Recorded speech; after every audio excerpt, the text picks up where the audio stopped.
जय हिंद दोस्तों। क्लास 12 का हिस्ट्री सब्जेक्ट हिस्ट्री है।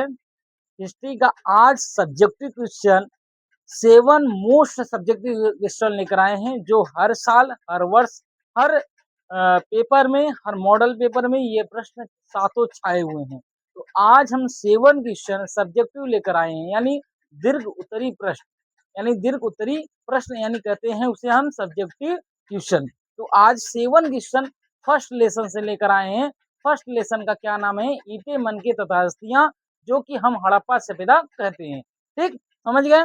फर्स्ट लेसन का फर्स्ट सब्जेक्टिव क्वेश्चन है 7 क्वेश्चन। इससे ज्यादा बाहर उसमें नहीं आएगा। मोस्ट इंपॉर्टेंट 7 क्वेश्चन है, इससे ज्यादा आपको पढ़ना नहीं है।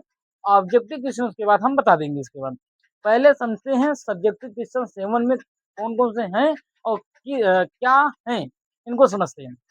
देखिए, जो अगर ये 7 क्वेश्चन आप लगा लेंगे तो जान लीजिए एक अध्याय से लगभग आपका 20 प्रश्न, यानी 20 नंबर आपका यहाँ से क्लियर हो जाएगा। कितना?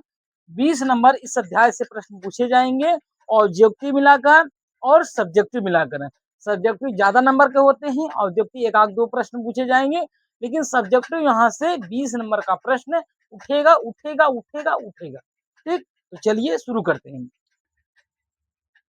क्वेश्चन नंबर 1, सिंधु घाटी के प्रमुख केंद्र कौन कौन से? ठीक, क्या बताना है आपको? सिंधु घाटी के प्रमुख केंद्र कौन कौन से थे? तो आपका प्रश्न पूछ रहा है। देखिए, इसमें कई प्रकार के प्रश्न बन जाएंगे। देखिए, एक बात ध्यान समझिए, जब आप सब्जेक्टिव यानी दीर्घ उत्तरी प्रश्न देखेंगे, जो यानी 10 नंबर का प्रश्न पूछा जाता है, यानी दीर्घ उत्तरी इसमें से 10 नंबर का प्रश्न पूछा जाता है, और 10 नंबर का मतलब 10 नंबर का प्रश्न होता है, जो कि 3 से 4 पेज में आपको लिखना होता है। ठीक, तो इसमें से लघु उत्तरी प्रश्न भी बन जाएगा और अति लघु उत्तरी प्रश्न भी बन जाएगा और बहुविकल्पी प्रश्न।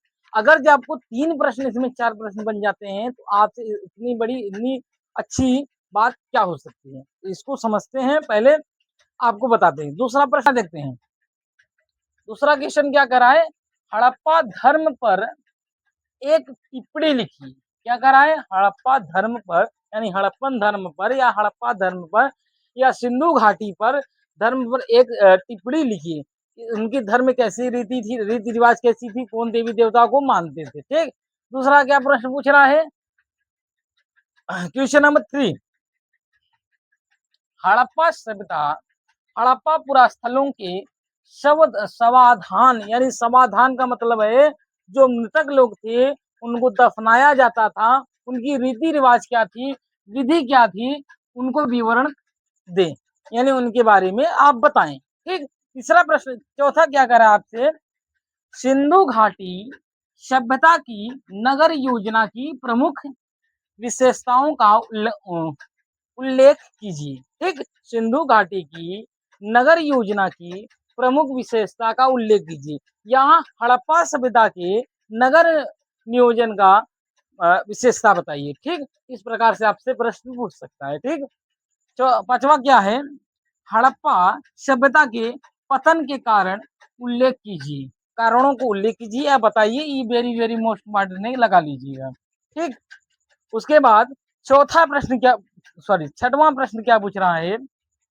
सिंधु घाटी के निवासियों के धार्मिक विश्वासों, यानी जो वहां निवासी निवास थे, उनके धार्मिक क्या था, विश्वासों में किस विश्वास को मानते थे, और उनकी रीति रिवाज क्या थी, कि प्रमुख विशेषताओं का विवेचन कीजिए। ठीक, सातवां प्रश्न क्या करा है? क्या मोहनजोदड़ो एक नियोजित शहर, यानी शहरी केंद्र केंद्र था? स्पष्ट कीजिए। था तो कैसा था, उसको स्पष्ट करना है। ठीक, ये 7 क्वेश्चन हर प्रकार से आप बनाकर अपने नोट कॉपी में लिख सकते हैं। आप जल्दी से जाकर इसे उतार लीजिए और जल्दी से जल्दी से आंसर आप लिख लीजिए। देखिए, आप एक बात आखिरी बता दे रहा हूँ, अगर जिसका आपको इम्पोर्टेंट आंसर लगे, हमें इसका आंसर चाहिए, तो पार्ट 2 कमेंट कर दीजिएगा, या आंसर का आप क्वेश्चन का क्रम ना दीजिएगा, एक दो जो आपको पूछना है वो ना दीजिएगा।